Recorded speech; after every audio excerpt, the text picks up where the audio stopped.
Boss, laro tayo boss. Kaso pa-anime ako. Tingin ako. Utik ka, 3,000 matches. Lugi ako dyan, boss. MM to MM lang. Nakita mo lang yung matches sa takot ka na. Hindi naman siya natakot. Dapat MM to MM lang eh. Lugi yung pani sa ano, ay lugi yung MM sa pani mo. Subukan lang natin boss, most good main ka eh. Guys, pani main yung kalaban natin ngayon. Sabi ko MM to MM lang eh. Ako din Seth, yari ka ngayon, kikebo lang ako sa mukha. Hindi, wow. Sinabihan niya ako natatakot guys, kaya pinagbigyan ko. Napakalupit mag-cable, kabisadong kabisado. Sobra akong nataranta at hindi ko na alam kung saan ako pupunta. Pero lumaban pa rin ako hanggang sa huling buntong ng aking hininga. Napakalikot niya gumamit ng funny, parang Spider-Man. Tingin ko tuloy nung Elric, kanya lang akong pinagraraluan. Grabe oh, paikot-ikot parang si King Jasro. Nang maubos ang kanyang enerhiya, hinabol ko na. Kung gaano siya kabilis mag-cable, ganun din siya kabilis tumakas. Apaka-alerto niya nga sa ulti ko, nagawa niya pang makaiwas. Kung tinamaan siya doon, pati balahibo ay lagas. Sa puntong ito, laki ng pagtataka ko kung bakit alam niyang nandito ako sa damo. Bigla ba namang dumuyan-duyan sa harapan ko? Sinundan niya pa rin ako kahit alam niyang ako'y umaatras na. Tingin niya yata ganun lang kabilis mabigyan ang bida. Mapipitas ko na sana siya dyan eh, pero kunwari ako'y nagkamali. Para naman mabawasan ang kaba niya ng kaunti. Dumating pa sa puntong pati yung blue block ko hindi niya pinalampas. Na-corner ko na siya kaya wala na siyang ibang no choice kundi pumalag na lang sa akin. Tinayuan niya pa talaga ako. Masyadong nakampante si Iho. Sa bato. Kahit gaano siya katulin kumable cable guys, na-outplayed pa rin siya sa mga ginagawa ko sa kanya. Balak niya na naman sanang kunin yung blue block ko. Kala niya hindi ko alam kung nasan siya. Nagkahiyaan pa kaming dalawa kung sinong unang lulusob. Dahil malakas ang aking loob, ako na ang sumadya sa kanya. Masyado rin kasi ako malikot guys, kaya nahihirapan siyang hulihin ako. Natatimingan ko rin kasi kung kailan siya mag-uulti. Sa paraang yun, siya pa ang nasasawi. Sunod-sunod na yung mangyayari sa kanyang kamalasan dyan. Naka-item na rin kasi ako eh, kaya ganun na lang sa akin kadaling siyang bigyan. Nagkakamali-mali na rin, pati yung mga tali niyang binibitawan. Tingin ko nga guys, nawawala na siya ng pag-asa eh. Lalo na nung ako naman yung kumuha ng blue block niya. Medyo alanganin pa yung pwestuhan ko dito. Kumbaga pag kumable-cable siya, maiipit ako. Buti muli ko na naman siyang naisandal sa bato. Simula nun nabasa ko na yung mga galaw niya. Paulit-ulit na rin ang mga nangyayari sa kanya. Pang early lang kasi ang pani na yan, ba't kasi ginamit pa sa akin? Kahit main hero pa, hindi ako kakayanin. Bali 5-1 na nga pala yung score namin, kaya tumatayo-tayo na lang ako dito. Tinaon niya pa nga akong pasukin nung nagpapalit ako ng item. Tingin niya ata makakadikit siya sa akin. Papalapit pa lang, nagagawa ko na siyang lusawin.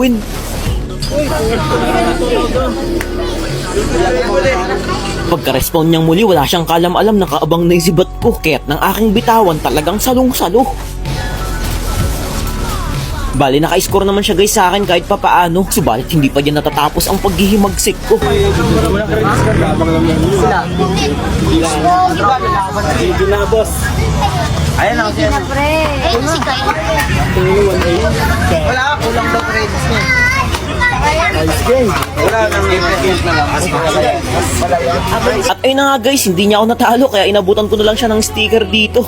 Nakakainis, sobrang minalas ako sa laban na to. Tara Che, kung sino-sino nilalabanan mo, testingin mo naman ako. Tara, malakas ka ba? Oo naman. Hirap na hirap ako dito guys kasi Nathan na naman yung kalaban. Ang masaklap pa niyan, naka-vengeance pa. Oo, mape-first blood ko siya dyan pero hindi ko yung labis na ikinatuwa. Ramdam ko na kasi ang mangyayari sa akin mamaya. Hindi ko ba alam kay Monton kung bakit ginawang marksman tong Nathan, image build naman. Kita nyo naman kasi lugi na nga sa sabayan, may vengeance pang panglaban.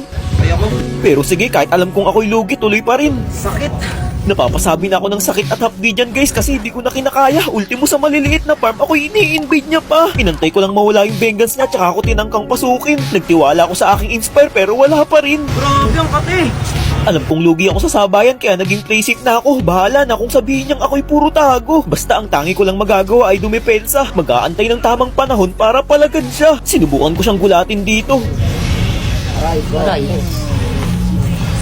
Habang wala pa siya, pinilit kong kunin yung blue block ko. Kapag ako'y kanyang naabutan, tiyak meron akong kalalagyan. Binilisan kong kuhain guys kasi alam kong pupunta yan dito. Nang mapansin niyang palakad-lakad ako sa harapan niya, hindi na siya nagdalawang isip para ako'y ultihan pa. Buti napakabilis ng aking darili para mag-switch ng item. Narinig niyo yun guys, sabi ng mga manonood, ang bilis daw ng kamay ko. Sila na mismo ang nagpapatotoo. Binigla ko siya dito guys at napagamit siya ng Winchalant. Malaking advantage yun para sa akin. Kung totoosin, pwedeng-pwede ko na siyang pasukin. Subalit hindi na kailangan kasi kusa na siyang lumalapit. Napatakbo na nga lang ako dito kasi hindi ko kinakaya yung sakit. Imbis na ako'y umuwi, nanatili ako dito at nagpa-lifesteal na lang sa mga minions niya. Napa-Winchalant na naman siya dahil sa hapdi na nadarama. Kung may sibat lang sana ako, kayang-kaya kong pitasin yun. Pipilitin ko nga sanang habulin guys kasi tingnan nyo naman, napakalapit niya lang. Inaasar-asar niya na pa nga ako eh. Tingnan nyo, umi-emote-emote pa. Yun ang pagkakamali ko, masyado akong naging kalma. Sa pagkakataong ito, tinatayuan niya na lang ako sa loob ng base ko kasi alam niyang lamang na siya. Ulto man ang aming score pero alam nating lahat na sa kanya pa rin papabor. Bali sa mga nagtatanong nga pala guys kung bakit napakadaya ni Nathan sa 1v1. Una sa lahat, hindi ka pwedeng mag-win challenge pag yan yung kalaban mo kasi nga mage item siya. Lalo pa ako napanghinaan ng loob kasi naka-vengeance siya. Kaya kung mapapansin nyo yung diskarte ko dyan, inaantay ko lang munang mawala yung win challenge niya tsaka vengeance tsaka ako papalagan. Sa paraang yun, magiging patas ang laban.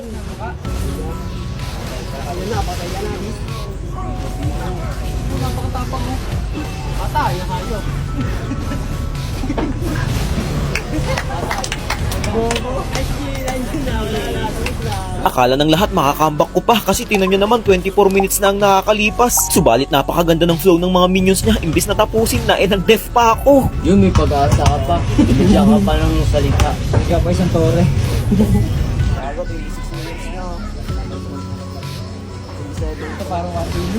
Panoorin nyo na lang guys hanggang dulo kung paano ko siya pinahirapan bago manalo. Kung may pressure, pinipressure mo eh.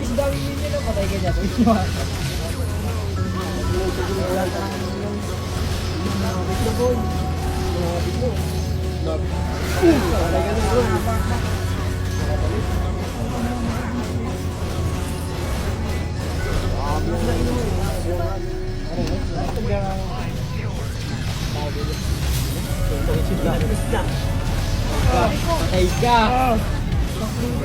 Balik yung buhay. Daya. Ano na? Magkakapaya. Ayun, Diyos! Uy! Yun. Yun.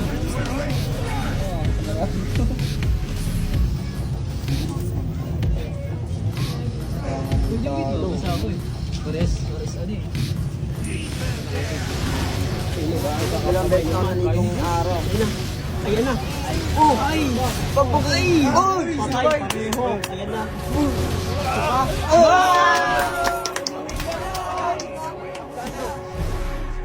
Tapos na. Tapos na yan, boy. 17. Diyan mo lang yan. 60 second.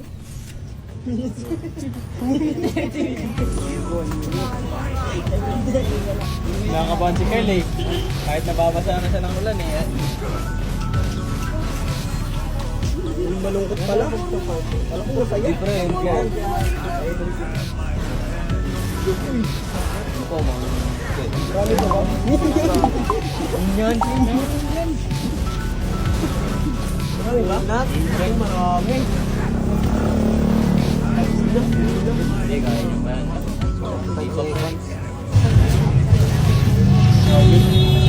Sukulak ko ito. Parehas matigas ah. Parehas matigas, parehas may tira.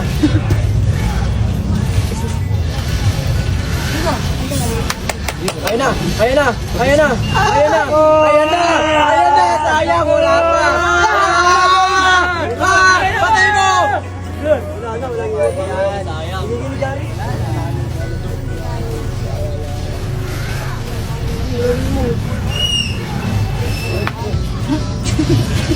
Ayan na! Patay na! Nag-closen! Bam! Wala pa! Joke lang! Makatagos yung ano sa niya sa ano?